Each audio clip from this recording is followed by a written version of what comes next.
Welcome back. This is Mary from Around the Craft Room. Thank you for coming back and checking out my videos.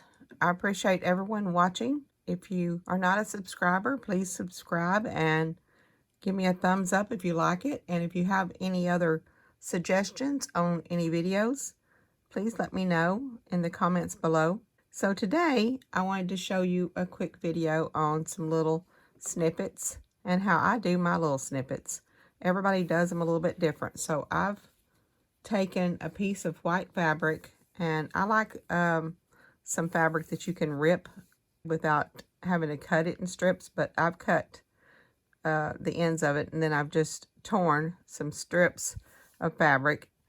And I start with a base. This one's probably about, well, it's about 12 inches before I started tearing out the ends of it. And then however wide you want, maybe about an inch or even smaller. I don't really measure. I think I've got some that's even smaller. But I like the way you can just fray them out like this. And I just like the looks of it. To keep it from continuously pulling out, sometimes I will go and sew around it. This one I'm not going to do that way. I'm just going to start putting my pieces of scraps on it. I have a tub full of just random scraps of fabric, but I would like to do this piece in pink and basically just do a pink snippet roll. So I'm going to pull out anything that has any pink of any kind on it. And then we will just cut little pieces off of it and start making our little roll. So I'll start just finding little pieces of fabric, and I'll just cut random little pieces. And some of mine are kind of been in the basket for a while, so they're a little wrinkled. I do have a little iron sitting here beside me, so I will just sometimes just iron a little piece. I like it looking a little bit neater. And then I just start placing it down. Now, I'm sure you've seen this done many times. A lot of people will use glue sticks, and they'll glue down their design first, and then they'll take it to the sewing machine. I don't do that simply because I have a fairly nice sewing machine, and I don't want it gummed up with glue. Plus, I also use my sewing machine for many other things. I use it for alterations and things, and I don't think people would probably appreciate me having glue on their projects. So I just lay little designs down, kind of like this little girl in here. So I may just have her all on here some way. But I will be sewing down the middle, so I don't want her face down the middle. Let's just move her up like this a little bit. And I don't mind if part of my base fabric frays out and shows from the end. Of course, my base fabric today is white, so I don't mind it showing if I don't completely cover up every little piece there. And I'm not trying to do all pink and white, so if I come up with something that's got a little bit of color on it, and some of them I lay on top and some of them I lay underneath. So if I come up with a piece of something, say like this one with the green frogs on it, I don't mind having a little bit of different color on this pink roll.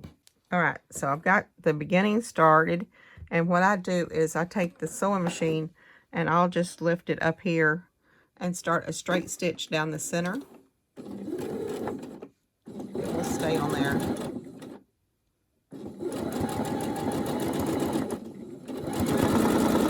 And then I've got the rest of this to do, and I can just see what else I want to put on from there.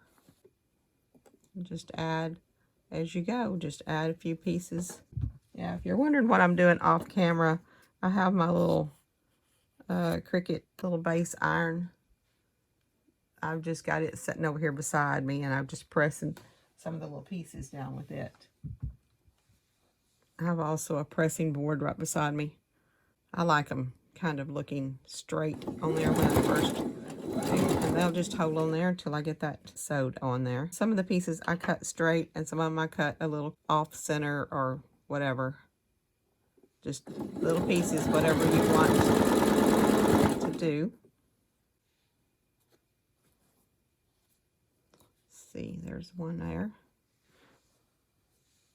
Of course, try not to put the same color side by side, but that's okay too.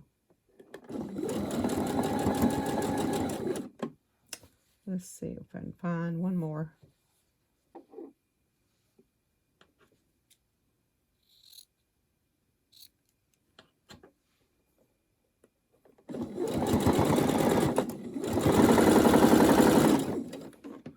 Okay. And here's my little snippet row in pink. And then what I like to do is to decorate it a little bit. I like to take a decorative stitch, and I'm going to put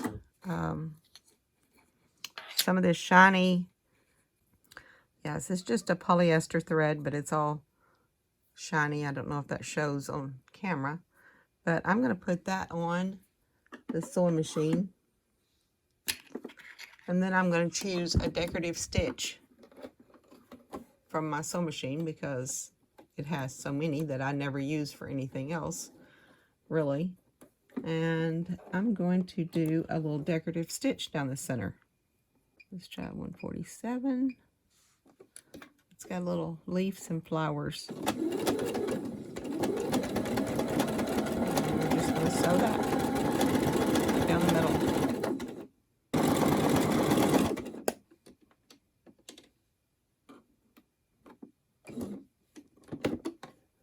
I try to make sure my scraps are laying flat.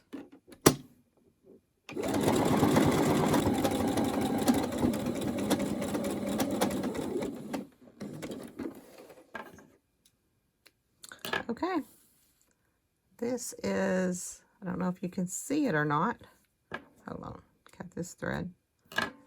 Might be able to see it on this, the solid little decorative stitches down the middle of that snippet row. Now you can take these and use them as belly bands in your journals. You can cut them apart and use them for like a little corner tucks. You can take the ends of them or some little part and use them for tabs in your journals. I will be doing a journal with me series where I will be using these in a journal or two. So I'll show you this one. I've made a couple of blue ones where I've done a little, this is like a little tulip design down the center of that one. And this one's just random designs, all different kinds of designs I had on my sewing machine. Let's see. Oh, here's another one I did with a little bit darker stitching. A couple more things I wanted to mention while I'm doing these. I like putting solid pieces in randomly because, again, when I sew my little decorative designs, they show up better on solids or something like this. That's why I like to put solids in there. Also, you can, when you get through with making these, you can put any other kind of little embellishments you want. I've put rhinestones on some. Another reason I don't use glue is so I can go in and add hand stitching or, you know, things like that, that I don't have to sew through the glue. And another thing is when you're sewing your main stitch down the middle, you might come across one that's got a little design on it like this little mermaid here, and you might want to really place where you want that main stitch to go down the middle of it. You might want to rearrange it as you go to figure out where you want, like the little sock monkey here. Maybe I want to move him up a little bit. There's another one. That's a few of my little snippet rolls. I also will be putting these along with some other journal things in my Etsy shop. If you like what you saw, just give it a thumbs up and check out my Etsy shop, Around the Craft Room. Thank you so much for watching. Y'all have a great day.